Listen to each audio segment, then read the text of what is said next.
Welcome to the weekend vlog of 2 days of pure eating and drinking in Nanjing. After arriving, we went straight to eat at the Lucky Wonton near the hotel because we had to rush to a concert later. We ordered one of their new items, black truffle chicken wontons and black truffle chicken shumai. My friend tried a bite first and said it was quite tasty, so she asked me to try it too.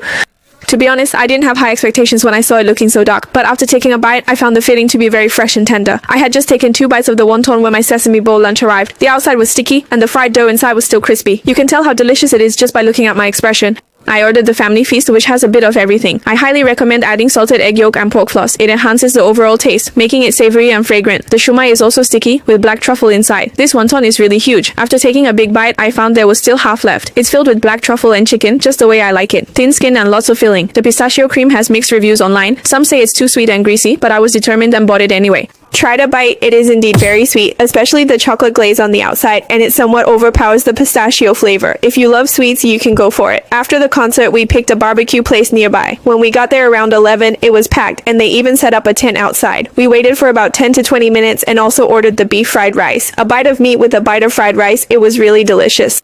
Especially when I ate the chives later, these were the most tender grilled chives I've ever had in any barbecue. Generally, it's hard to infuse vegetables with flavor when grilling, but theirs were quite good. The green beans and mushrooms, for example, were grilled to be crispy on the outside and soft on the inside.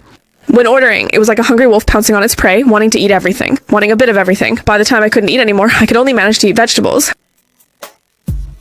The next day, I went straight to eat 2 matcha cakes, a matcha lava cocoa tart, and a matcha raw chocolate roll. After the first bite, I could hardly taste any sweetness. The overall sweetness was very low. I think less than 3 out of 10, maybe around 1 or 2. However, this cream was really satisfying for me. Whether on top or in the middle, the amount was quite generous. The matcha raw chocolate inside was a bit sweet, bittersweet, quite rich. Then we went to a noodle shop that many people recommended, and we ordered a bowl of fried tofu skin noodles and pork liver noodles. If you have a small appetite or want to try a variety of things, I suggest ordering 1 bowl, as the portions are quite large. The texture of the noodles is the kind I like, a bit firm and chewy, covered with a layer of tofu skin, soaking in the broth, especially absorbing the juice.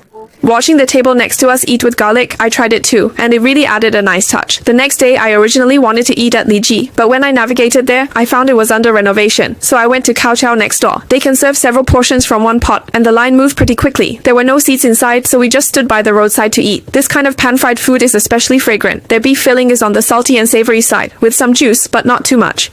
Later, I tried the one at the Northwest Bridge, and I felt this one was tastier. The size was slightly bigger, and the filling was more fresh and sweet, with so much juice that you could drink it like soup. After walking around nearby, I came to eat this Shangdang Ben. It looked appetizing, but it was actually quite average. It was just salty and oily, without any fragrance, spiciness, numbness, or sweetness. The only thing I thought was okay was this cheese glutinous rice ball. Look at that cheese pull, so impressive.